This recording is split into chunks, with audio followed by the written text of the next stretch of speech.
Quels sont les nouveaux films et nouvelles séries à ne pas manquer sur Prime Video France en février 2023? Eh bien ne perdons pas plus de temps et regardons ça en détail.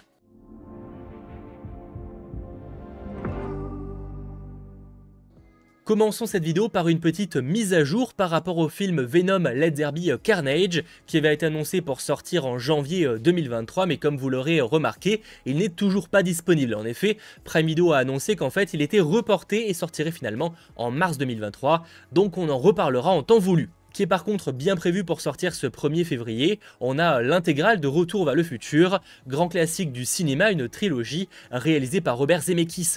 L'histoire d'un savant fou qui a créé un moyen de voyager dans le temps avec une DeLorean. Bref, un classique à découvrir ou redécouvrir.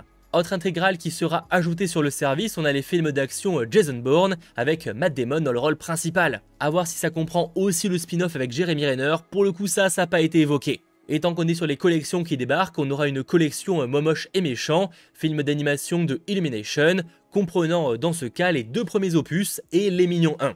À nouveau prévu ce 1er février, vous l'avez compris, il y a beaucoup de choses qui s'ajoutent. On a Pokémon Détective Pikachu, imaginez un monde où les Pokémon existent réellement et vivent à côté des humains. On a Ryan Reynolds qui incarne le rôle de Pikachu, qui dans ce cas-là a perdu la mémoire et doit aider un jeune garçon à trouver ce qui est arrivé à son maître. Enfin, c'est pas vraiment son maître, mais je vous laisserai voir le film. Et d'ailleurs, aucune suite est prévue malheureusement à ce film, et c'est bien dommage, ça méritait clairement un univers connecté avec plus de choses. Visiblement, c'est plus dans les cartons, et c'est bien dommage, et vous me direz en commentaire pareil ce que vous en pensez. On en revient aux ajouts de ce 1er février, on aura des comédies musicales, notamment Mamma Mia, ou encore Crazy Rich Asians qui débarquent. En termes de grands classiques, on a Scarface avec Al Pacino, ou encore la liste de Schindler, réalisée par Steven Spielberg. Et en parlant de classiques, bon tant qu'on y est, on a aussi Dunkerque qui débarque, film historique réalisé par Christopher Nolan, racontant l'évacuation des troupes alliées de Dunkerque en 1940. On a l'ajout de Man of Steel, les origines de Superman, avec Henry Cavill et réalisé par Zack Snyder. Sans oublier à nouveau ce 1er février qui débarquera, l'étrange histoire de Benjamin Button, avec Brad Pitt dans le rôle principal, l'histoire d'un homme qui a vécu sa vie dans le sens inverse, commençant à 80 ans et finissant bébé. Bref, vous l'avez compris, un maximum de films à mater d'urgence sur Prime Video, dans le cas évidemment où vous seriez passé à côté. Bon, malgré tout, pour l'instant, on a surtout parlé d'ajouts et pas réellement de nouveautés. C'est pour ça qu'on passe le 3 février avec qui débarque la première saison de Cœur Noir. C'est une nouvelle série d'action suivant les forces spéciales françaises qui sont là déployées en Irak. Et ils ont pour mission d'exfiltrer les enfants d'un émir français qui n'acceptera de coopérer avec eux qu'à cette condition. Et autre nouveauté, on a la seconde saison de Harlem, le quotidien de 4 amis de longue date qui naviguent entre leur relation amoureuse et la poursuite de leurs rêves. Concernant le 8 février, s'ajoutera Clara Luciani, ça commence comme ça. Et concernant le 10 février, autre nouveauté arrivera pour la première fois en France, la série The Sex Lives of College Girls. Diffusée aux États-Unis sur HBO Max, en fait on y suit 4 colocs d'une prestigieuse université dans leur relation intime.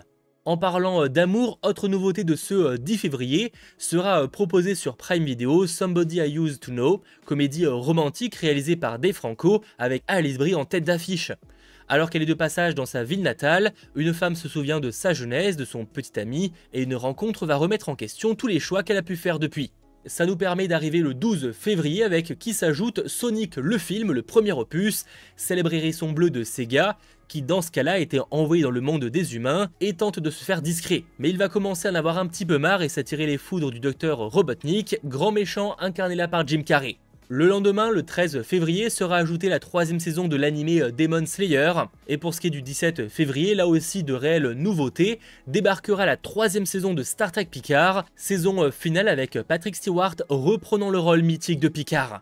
D'ailleurs, en termes de saison finale, s'ajoutera également Carnival Row, qui revient après 4 ans d'attente pour une 2e et donc malheureusement dernière saison. C'est une série fantastique avec Cara Delevingne ou encore Orlando Bloom. Et retenez juste que dans le monde de Carnival Row, humains et créatures s'affrontent. On y suit un inspecteur qui continue d'enquêter sur une série de meurtres mystérieux, mais à côté une revanche contre l'oppression se prépare. Toujours en termes de nouveautés, mais le 24 février arrivera BDE, nouvelle comédie réalisée par Michael Youn, un peu un genre de projet X à la française, sur une petite soirée qui en devient une énorme et incontrôlable dans un chalet. On a l'ajout aussi de Le Consultant, c'est une nouvelle série avec Christophe Waltz, ça va durer 8 épisodes et c'est décrit comme un thriller comique, une genre de satire d'une relation épouvantable entre un employé et son patron.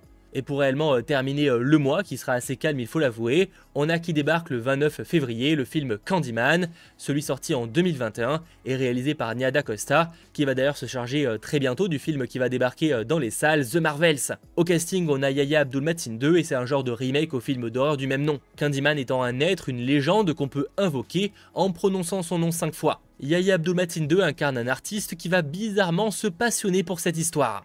Alors, vous allez mater quoi sur Prime Video en février? Pensez à me le dire en commentaire, et si cette vidéo vous a plu, pensez à lâcher un petit j'aime et à vous abonner à la chaîne pour toujours plus de sorties et d'actualités. Et de mon côté, on se retrouve chaque semaine pour les sorties de la semaine, et le mois prochain pour toujours plus de nouveautés. C'était votre geek, Mathéo, ciao tout le monde.